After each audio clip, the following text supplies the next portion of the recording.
नमस्कार, RN news देख रहे हैं आप। मैं हूं आपके साथ पल्लवी सिंह। खबरों की शुरुआत करेंगे बड़ी खबर के साथ। रायबरेली से एक खबर है जहां संदिग्ध परिस्थितियों में विद्युत वितरण खंड द्वितीय रायबरेली गौरा बाजार में कर्मचारी सुरेंद्र कुमार, जिनकी उम्र 59 साल बताई जा रही है, वो विद्युत परिसर में मौजूद अपने सरकारी कमरे में हीटर से खाना बनाते वक्त करंट लगने से उनकी मौत हो गई।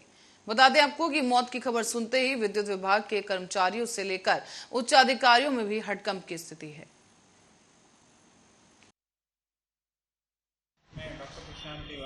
Emergency medical officer district hospital Raebareli.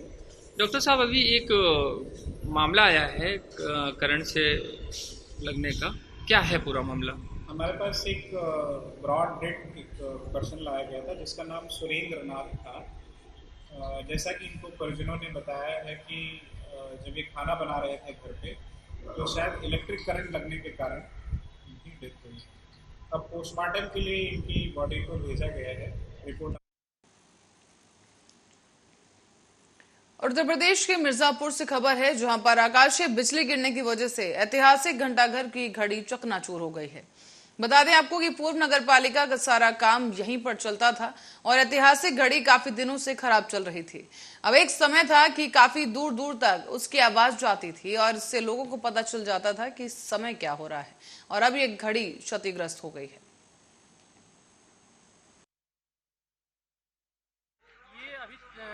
घंटे पहले लगभग बारिश हो रही थी, उसी के साथ बहुत भयंकर बिजली कड़की है, जिसके कारण जो है ये घंटाघर की ये घड़ी जो बनी हुई है बहुत ही ऐतिहासिक घड़ी है। ये कई वर्षों से ये यहाँ पे लगी हुई थी और मुझे पता चला कि ये जो बिजली गिरी है इसी घड़ी के ऊपर गिरी है और मैं वास्तव में इसको देखने आया तो घड़ी टूटी हुई पड़ी हुई है, गिरे हुए हैं।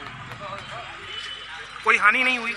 नहीं, कोई हानि तो फिलहाल अभी नहीं समाचार मिला है। बस ये घड़ी ही ऐतिहासिक घड़ी जो मिर्जापुर की प्राचीन धरोहर कही जाती है, ये घंटाघर मिर्जापुर का प्राचीन धरोहर है। बहुत ही पुरानी घड़ी इंग्लैंड से मंगाई गई थी और वो नुकसान हो गया उसका, बस यही हुआ, कोई जान माल। और रुक करते मध्य प्रदेश की ओर, जहां पर पिछले कुछ दिनों से तेज बारिश ने व्यवस्थाओं की पोल खोल कर रख दी है। निचली बस्तियों में पानी भर चुका है, जबकि सड़क निर्माण की कमियां और भ्रष्टाचार भी अब लगातार लोगों के सामने आ रहा है। हाल ही में बने भोपाल जबलपुर हाईवे पर कलियासोत नदी पर बने पुल की सड़क धंस गई। इस मुद्दे को लेकर कांग्रेस ने सरकार पर जमकर निशाना साधा और भोपाल में जबलपुर हाईवे पर मंडीदीप इंडस्ट्रीज एरिया के पास कलियासोत नदी पर यह पुल बना है। बता दें आपको कि 2 दिन से कलियासोत डैम के गेट खोले गए और इसी दौरान बड़ी मात्रा में जो पानी है वो छोड़ा गया था और इसी को लेकर ये पुल का एक हिस्सा ढह गया है। प्रशासन की तरफ से बताया जा रहा है कि एक तरफ से रास्ता बंद कर दिया गया है, जबकि सड़क 2020 में सीडीएस कंपनी ने बनाई थी। इससे 559 करोड़ रुपए के हाईवे निर्माण पर भी सवाल खड़े हो गए हैं। कांग्रेस ने प्रदेश की बीजेपी सरकार पर गंभीर आरोप लगाए और मध्य प्रदेश कांग्रेस मीडिया विभाग के उपाध्यक्ष अजय सिंह यादव ने कहा है कि मंडीदीप में नेशनल हाईवे 12 पर कलियासोत नदी पर बने इस पुल का धंसना भाजपा के भ्रष्टाचार तंत्र की कलई खोलता है। भ्रष्टाचार से पुल का निर्माण किया गया था और कोई जनहानि नहीं हुई है, लेकिन बता दें आपको कि सरकार के भ्रष्टाचार की पोल जरूर खुल गई है।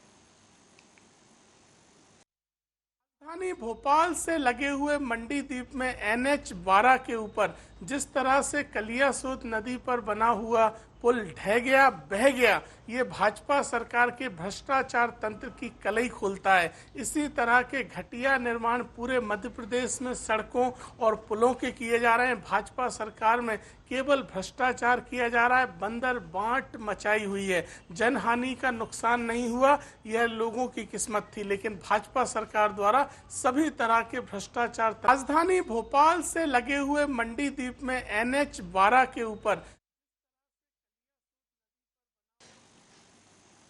और कावड़ यात्रा में डाक कावड़ के रूप में अपने अंतिम चरण में ये यात्रा पहुंच चुकी है। धर्मनगरी हरिद्वार को मनमोहक डाक कावड़ों ने हरिद्वार और राष्ट्रीय राजमार्ग पर पूरी तरीके से अपना कब्जा कर लिया है।